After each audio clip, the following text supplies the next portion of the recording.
Without the delicious taste of an ice-cold Dr. Pepper college football, it's a pepper thing. Packers Radio Network, Sunday Night Football, the revenge game for Aaron Rodgers goes to Michelle Smallman's Green Bay Packers. A full Sunday of NFL. Brian Kelly fired by LSU. World Series tied at 1 game apiece. CC's Lakers get 50-plus from Austin Reeves without Luka and LeBron there. We got a wild one today. Hello, Michelle Smallman, Chris Canty, Evan Cohen with you. Good morning, everybody. How we doing? Doing pretty good. Good football weekend for me. My Virginia Cavaliers took care of business against the Fighting Chapel Bills. I know you. There was an effort there from UNC. There was an effort. I don't know why my team just doesn't cover. They find a way to win the game, but they don't cover. And it keeps me from being able to enjoy the damn game because that should have been a blowout. But Virginia has this terrible habit of playing with their food. But I digress. Anyway, good football weekend for me, Small. A win is a win, CC. A win is a win. You may not cover, but you got the win over the Chapel Bills. Well, I got a lot of college teams. So Washington beat Illinois. There you go. I had to fight back somehow, but it doesn't matter. It doesn't matter. You have your Green Bay Packers sweatshirt on today. That's right. You Green have your Green Machine.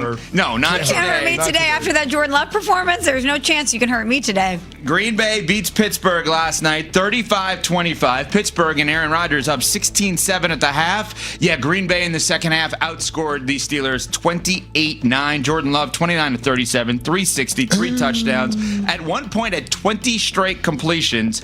And Tucker Kraft, yes, he was a judge for a food contest, and yes, he was a judge that awarded a tie, which was horrible, at the Tundra Trio a few months ago. He's just a nice guy. We will forget that for a 7-143 and 2 touchdowns. Small, the floor is yours. Your team last night, come from behind victory, beating Aaron Rodgers. How you feeling today? I'm feeling great today. What a second half performance by the Green Bay Packers, Jordan Love specifically, and of course you just want to get the win no matter what, but what did I say on Friday? This was billed as the Aaron Rodgers revenge game. This was billed as the game where Aaron Rodgers was saying that he doesn't have any grudges or anything bad to say about Green Bay. We saw pregame him hugging everyone. We saw him being very nice, CC, to everybody, but we know that Aaron Rodgers has the memory of an elephant. We know that he wanted to come out there and really take it to his former team, a place where he spent 18 seasons. And I said, this to me was the Jordan Love game. I don't want it to just be a ground and pound win. I want Jordan Love to be like, hey,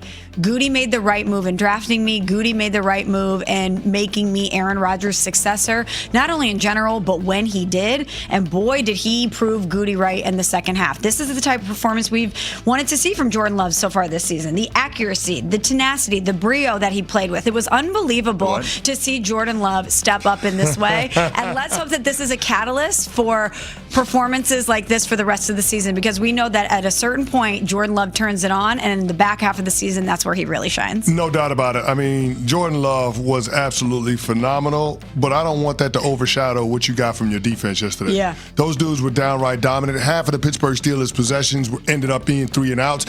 They had a stretch in the fourth quarter with 3 straight 3-and-outs, including a takeaway, the strip on Kenneth Gainwell. Huge momentum play for them in that moment. You saw them utilizing Micah Parsons, moving him around the formation, making Aaron Rodgers incredibly uncomfortable. You saw it at some points, Aaron Rodgers was just playing hot potato with Micah Parsons deployed off the ball, just because there were so many different ways that number one could attack the offensive formation. They didn't know where he was going, and ultimately they couldn't slide the offensive line to be able to shift the protection. So I thought it was a tremendous job by defensive coordinator Jeff Hafley in terms of the game plan that he employed in the second half on that Pittsburgh Steelers offense. Can you help us from an X's and O's, not to get too inside football now, but I think it's important what you just said. So if you watch Micah Parsons play football, and this happened last night, at times you see him on the left end, then you see him on the right end, then you'll see him playing like what looks like a middle linebacker position.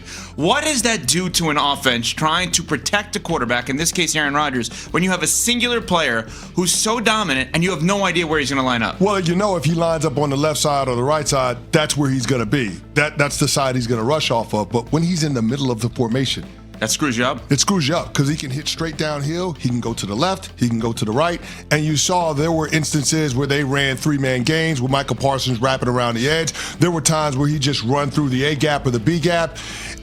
So is that the $40+ million a year right there? Yes, it's exactly it. There aren't players that have that level of athleticism where they can be that versatile for your defensive coordinator when it comes to play calls. And I think that's what separates the Packers this year as opposed to what we've seen from last year. We know that with Matt LaFleur, there's going to be a floor when it comes to the offensive side of the ball for Green Bay. Yeah. But it's clear that with that defense, this Packers team has another gear that the Pittsburgh Steelers just can't get to. Last night, you saw the difference between a good team and a championship team. Ooh. By the way, there's something going on. I have something on my face. I don't know what it is, and I don't know how to get it off, but it's because of the fact that Halloween is on Friday, and I tried something on this morning. Hint, there's a wig involved for me, and I think it's shed all over me. There's white, I don't know what's going on with me. All over the side I have of a problem. Face. Anyway. Do you see this on the right side of his face? I mean, it's on the left side of his face, too, but I didn't want to make him self-conscious. What's happening? I was just going to let you power through it. I've become Macaulay Culkin Home Alone. I'm going to have to do the hands We on got my to get face. you like a makeup wipe or something. Okay, so Jordan Love was awesome last night in the second half. What turned around for the Packers quarterback? You know, when we came in the locker room at halftime, you know, the message was that we just weren't finishing, we weren't executing our plays, and we weren't locked in on doing everybody's 111. So, you know, there's plays to be made, and I think we just weren't executing those, and we weren't able to stay on the field. You know, I think the first half went by really fast for us as an offense. We had one scoring drive, and so I think the message was just do your job, lock in, and execute plays and stay on the field, and we did that. Did he answer all your questions? You wanted to see this big game from him, Smalls. You didn't want to see makeup all over his face and a wig shedding on him. You wanted to see him dominate. Did you see that? I saw that and then some. But now I need to see him put it together consistently. Now I need to see him follow this performance up with another one like it, or I would hope so. I think Rashawn Gary put it best after the game, guys. He said about Jordan Love, he's him. Everybody in the league, if y'all not woke, please wake up. Get the crust out of your eyes because he is him and 10 is coming, period. And I need him to keep his foot on the gas. So CC said that's playing like a championship team. They have the number one seed in the NFC at 5-1-1. There's a flip side of this.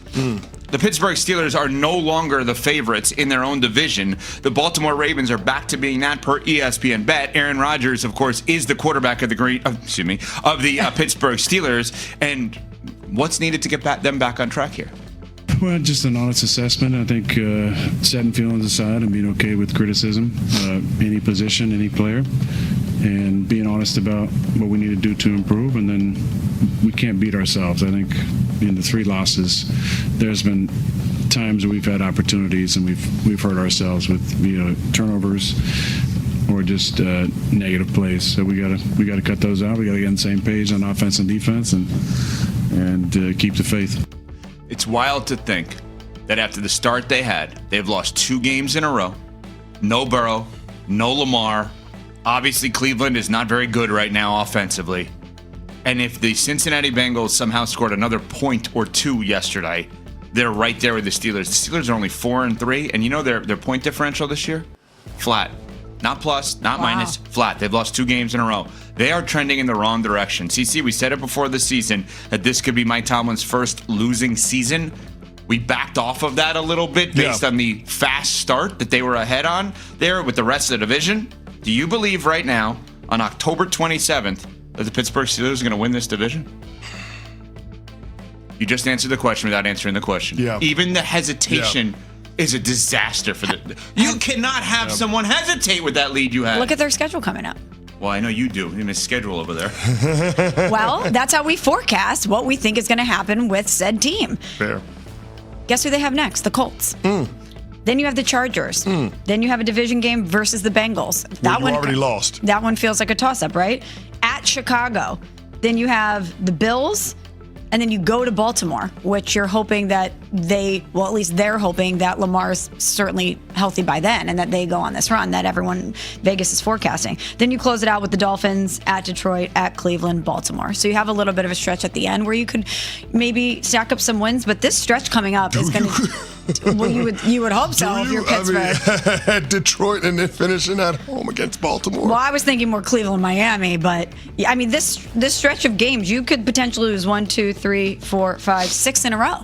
Yeah, I mean, well, listen, per FPI, you're only favored in 3 more games the rest of the way if you're the Pittsburgh Steelers. So you don't feel good about the current state of affairs. And they started out 4-2 last year, and everybody was excited about them. Everybody was, thinking about this being the year that Mike Tomlin could actually win a playoff game.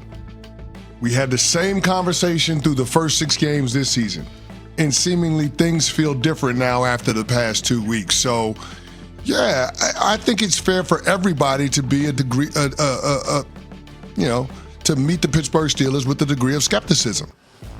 They have earned that. Their defense is old, and their offense doesn't have enough firepower to overcome the inconsistency that you see on the other side of the ball. They may be high up on the they better make a trade rankings because they may blow this. Well, Collinsworth was screaming it last night. They need another wide receiver. They had a wide receiver in George Pickens. They decided to trade away. But that's the kind of player that they need. They need more juice on the edges of that offense because it can't be the DK Metcalf show the entire time. And here's the thing. I have all respect for Jaylen Warren, their running back, but let's be honest. He's a complimentary piece. He's not a bell cow. He's not a guy that's going to dictate front and coverage. So as great as the schemes that Arthur Smith is drawing up when it comes to the innovative run plays, the ground attack from the Pittsburgh Steelers, they just need more on offense. Aaron Rodgers has proven that he's still a competent quarterback, but he is